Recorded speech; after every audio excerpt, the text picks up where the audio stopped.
All right, so owning a vacation rental has been one of the coolest investments I've ever made. In this episode, I'm going to talk about pros and cons of vacation rentals.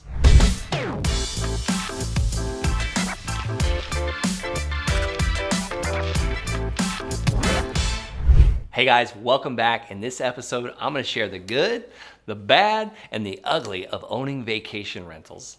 All right, let's talk about one of the most amazing pros, and that is owning a second home or a vacation rental, an amazing sweet spot. You know, one of the first, I would say, it wasn't my first vacation rental, but one of the first coolest vacation rentals I ever bought was on a place called Lake Placid, Florida. Not to be confused with the Lake Placid, New York, where the big old alligator was at, where they made a movie about this, but Lake Placid, Florida. This was a place I would go to growing up. I would get invited to like friends' houses, my rich friends' houses that had boats and houses and stuff, and I always thought one day it'd be cool, you know, to come back here when I'm a grown up. So I just decided to buy a house, and I'm paying for it with vacation renters, I should say. I've got it listed on Airbnb and it's doing phenomenal for us. So that is one of the major pros. Like, I get to own a cool house on Lake Placid. Now, I don't personally own a boat because I think it's a bad investment. I think it's a liability. However, I've got a friend that likes to stay at my lake house, and when I stay at the lake house, I use his boat, and when he stays at my lake house, he uses his boat. So it's been a great trade. We trade for boat for stays, basically. So I don't have to buy the liability. He's in charge of like maintaining the boat. I maintain the house, but whose asset appreciates and makes some money? His boat's not making him any money, and he has to take care of the maintenance, and it's never going to appreciate. My house is always appreciating, and tenants are paying for it. So that's one of the coolest pros about owning a house or a vacation rental. All right, now I talked about building equity.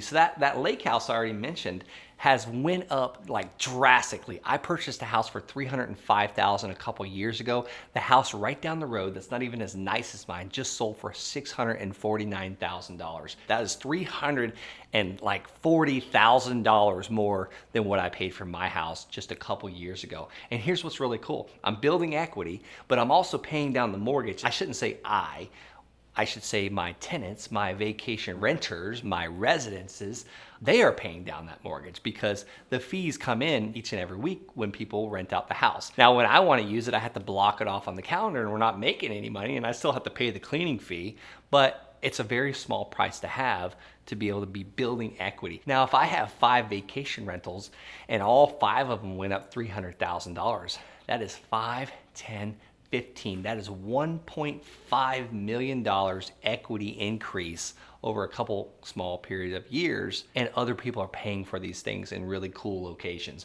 My next goal is to buy one in Hawaii. Next is passive income or retirement income. Why do I call this passive income? It's because I have a property manager that runs the place. I have maintenance guys that go and fix things. Now, when I go there, I like to work and piddle around. Like last time I was there, I was messing with the irrigation system, and I was like spraying off the windows and whatnot. You know, I do work a little bit when I'm there because I want my asset to keep appreciating. I want people to keep giving us 5-star reviews. I want people to have the best day, and I want to, you know, be proud of my investment when I'm there. But this is giving me passive income because if I work or not, that money still comes in every single month. And when I retire, if I have enough of these, if I have 5, let's just say I'll have 10 by then. I plan on having over 10 vacation rentals by the time I'm going to retire, which practically I could retire now with the passive income. But let's just say that I retire at age 50 and I don't want to work ever again, and I've got 10 of these vacation rentals bringing me in a net cash flow that's after all expenses, after all repairs, after cleaning fees, taxes, insurance, you name it. I have net of $1,000 per month times 10 of these. That is $10,000 per month just on my vacation properties. That's net cash flow. Next, let's talk about tax write-offs or depreciation or cost segregation. These are IRS tax codes that the IRS has written for people that provide housing, and this allows me to pay less money in taxes every single year. That's why I have to buy a certain amount of rentals each year to offset my tax bill. So the IRS gives me another incentive to buy real estate.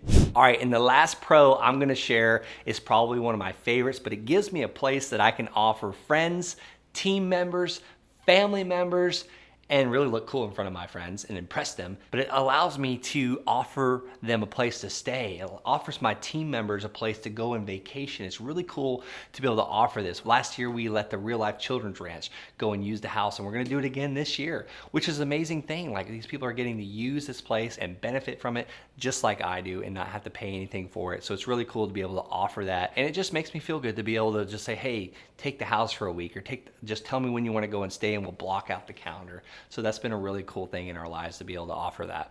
Hey guys, I know you're getting tons of value out of this. Please smash that red subscribe button, and I know it's gonna bring you great success in your vacation rentals. All right, let's talk about the cons. I briefly mentioned me having to work at my lake house. Like, I like to piddle around with the irrigation system or pressure wash the house, but sometimes when there's other things to fix, like the sink was not working last time we were there, like the nozzle wasn't working. So I had brought the air compressor to the lake house to blow up the water tube to pull behind the boat. So I'm in there in the kitchen at night trying to blow through the lines to get the sink to work. And if I was just renting a random Airbnb from another owner, I would have just called the maintenance guy. So things like that, that's probably a con. Like, I always see the little things that need repairs. Like, I was cleaning fans one time because it just, like, the cleaning crew had missed it. So those are probably some cons. Like, I'm there to vacation, however, I'm actually working, and my wife can't stand it, but I'm always working. But that's probably one con for the workaholics out there. And the last and the final con is just making sure that the business runs, the Airbnb business runs, and the cleaning crew is doing what they're supposed to be doing. Like, we found the toaster oven hadn't been cleaned in quite some time, and I had already mentioned the dust on the fans, little things like that you got to catch. So I would say that's really the only cons about owning Airbnbs and vacation rentals. It's not quite a big list. If you notice, the pros really outweigh the cons. Hey, hope this video was helpful. Check out my next video. How do you list your property on Airbnb?